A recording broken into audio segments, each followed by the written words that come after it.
നമസ്കാരം. ഇന്ത്യയിലെ ഏറ്റവും പ്രായം കുറഞ്ഞ മേയർ എന്ന പദവി അലങ്കരിക്കുന്ന വ്യക്തിയാണ് ആര്യ രാജേന്ദ്രൻ. നമ്മുടെ തിരുവനന്തപുരം മേയറാണ്. അതിൻ്റെ ഹുങ്കും അഹങ്കാരവും ധാർഷ്ട്യവും ധിക്കാരവും എല്ലാമുണ്ട് ആര്യ രാജേന്ദ്രന്. ആ അഹങ്കാരം ജനങ്ങളോട് മാത്രമല്ല, നഗരസഭയിലെ ജീവനക്കാരോടും കൂടാതെ കൗൺസിലർമാരോടും കാണിക്കുന്നു എന്നത് ആര്യ മേയർ ആയത് മുതൽ കേൾക്കുന്നതാണ്. പക്വതയില്ലാത്ത കുട്ടിയെ പിടിച്ച് മേയറാക്കിയത് ഈ നഗരത്തിലെ ഏറ്റവും വലിയൊരു കുഴപ്പമായി പലപ്പോഴും തോന്നിയിട്ടുണ്ട്. അന്ന് പല മുതിർന്ന നേതാക്കളും പ്രതിപക്ഷത്തിരിക്കുന്ന പല നേതാക്കളും ഇത് ചോദിച്ചതാണ്. ആർക്കും തന്നെ ഈ ഒരു നടപടി ഇഷ്ടപ്പെട്ടിട്ടുമില്ലായിരുന്നു. കോർപ്പറേഷൻ ഓഫീസിലിരുന്ന് AC റൂമിന്റെ തണുപ്പിലിരുന്ന് പാർട്ടി ഏമാന്മാർ പറയുന്ന ഫയലുകൾ ഒപ്പിടുകയും AKG ഭവനിൽ നിന്ന് നിർദ്ദേശമനുസരിച്ച് പിൻവാതിൽ നിയമവും ഒക്കെ നടത്തിയിരിക്കുമ്പോൾ മേയറിന് പാവപ്പെട്ടവന്റെ ദുഃഖമറിയില്ല. നഗരം മൊത്തത്തിൽ റോഡുകളെല്ലാം വെട്ടിപ്പൊളിച്ച് കുടിവെള്ളമില്ലാതെ ജനങ്ങൾ കഷ്ടപ്പെടുമ്പോൾ നഗരമാതാവെ താങ്കൾ എന്തിനു വിഷമിക്കണം? താങ്കൾക്ക് മുടങ്ങാതെ ശമ്പളം കിട്ടുന്നുണ്ടല്ലോ. അഴിമതിയുടെ സംഹാര താണ്ഡവത്തിൽ കുളിച്ചു നിൽക്കുന്ന തങ്ങൾക്ക് പാവപ്പെട്ടവന്റെ രോദനം, വേദന, കഷ്ടപ്പാട് ഒന്നും മനസ്സിലാകില്ല മാഡം ആര്യ രാജേന്ദ്രൻ. കോവിഡ് സമയത്ത് ആറ്റുകാൽ പൊങ്കാല വീട്ടിലിടാൻ സർക്കാർ ഉത്തരവ് നൽകിയപ്പോൾ താങ്കൾ റോഡ് വൃത്തിയാക്കണമെന്ന് പേരും പറഞ്ഞ് 5-6 ടിപ്പറുകളും പിടിച്ച് അതിനുവേണ്ടി 3,50,000 രൂപ ബില്ല് എഴുതി വാങ്ങിയ വ്യക്തിയാണ്. അതുകൂടാതെ അധികാരത്തിലേറിയ ആദ്യം വന്ന സമയത്ത് ആറ്റുകാൽ പൊങ്കാലയുടെ തലേന്ന് പൊറോട്ടയും ചിക്കനും വിതരണം ചെയ്യാൻ വേണ്ടി 50,000 രൂപയും ഒരു അഴിമതി കാണിച്ചതല്ലേ?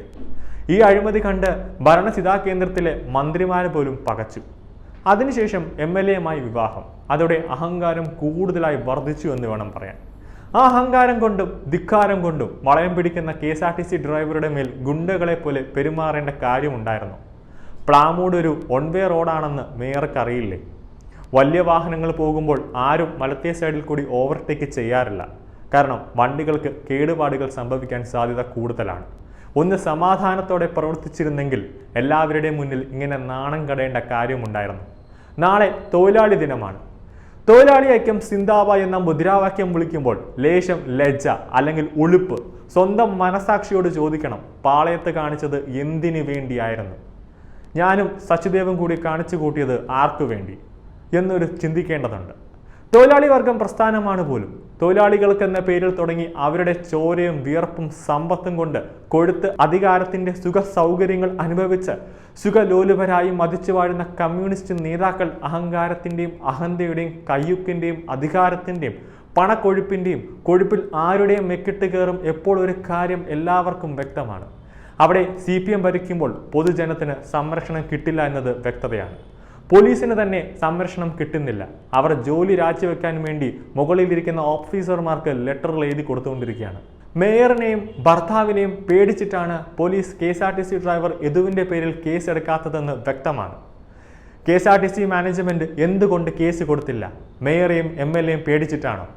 യാത്രക്കാരുടെ പൂർണ്ണ സുരക്ഷ ഉറപ്പാക്കേണ്ട KSRTC മാനേജ്മെന്റ് മേയറും സംഘവും വാഹനം തടഞ്ഞപ്പോൾ എന്തേ വാഹനം തടഞ്ഞു എന്ന പേരിൽ കേസ് കൊടുക്കാത്തത്?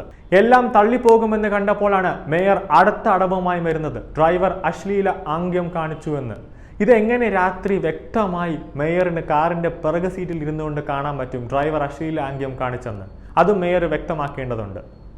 യദു കേസുമായിട്ട് കോടതിയിൽ പോയിട്ടുണ്ട്. കാരണം ഇവിടെ ഇരുന്നാൽ നീതി കിട്ടില്ല, കേരള പോലീസിന്റെ കയ്യിൽ നിന്ന് നീതി കിട്ടില്ല എന്ന് അറിയാവുന്നത് കൊണ്ടാണ് യദു കേസുമായി കോടതിയിൽ പോകുന്നത്. ഇനി എന്ത് തന്നെയായാലും ബാക്കി കോടതിയിൽ വെച്ച് മേയർ ഉത്തരവാദിത്വം പറയേണ്ടിയിരിക്കുന്നു. മേയർ ചെയ്തത് ഏറ്റവും വലിയ ക്രിമിനൽ കുറ്റമാണെന്നുള്ളത് തെളിഞ്ഞിരിക്കുന്നു. കാരണം റോഡിൽ സീബ്ര ലൈൻ എന്ന് പറഞ്ഞാൽ കാൽനട യാത്രക്കാർക്ക് നടന്നു പോകേണ്ടതാണ്. അവിടെ വണ്ടി കുറുക്കെ ഇട്ടുകൊണ്ട് ജനങ്ങൾക്ക് യാത്രക്കാർക്ക് ബുദ്ധിമുട്ടുണ്ടാക്കുന്ന രീതിയിൽ നഗരത്തെ ഗതാഗത കുരുക്കിലാക്കുന്ന രീതിയിൽ മേയറും സംഘവും കാണിച്ചത് ഒരിക്കലും ഒരു മാപ്പും അർഹിക്കാത്ത കുറ്റം തന്നെയാണ്. ഇതുപോലത്തെ പക്വതയില്ലാത്ത മേയറിനെ തിരുവനന്തപുരം പോലെയുള്ള വലിയ നഗരത്തിൽ മേയറാക്കുന്നതിന് പകരം വഞ്ചൂർ കൗൺസിലറായിരുന്ന ഗായത്രി ബാബുവിനെ മേയറാക്കിയിരുന്നെങ്കിൽ കുറച്ചും കൂടി നല്ലതായിരുന്നതിന് നഗരസഭയിൽ കുറച്ചും കൂടി മാന്യതയോടുകൂടി പെരുമാറുമായിരുന്നു.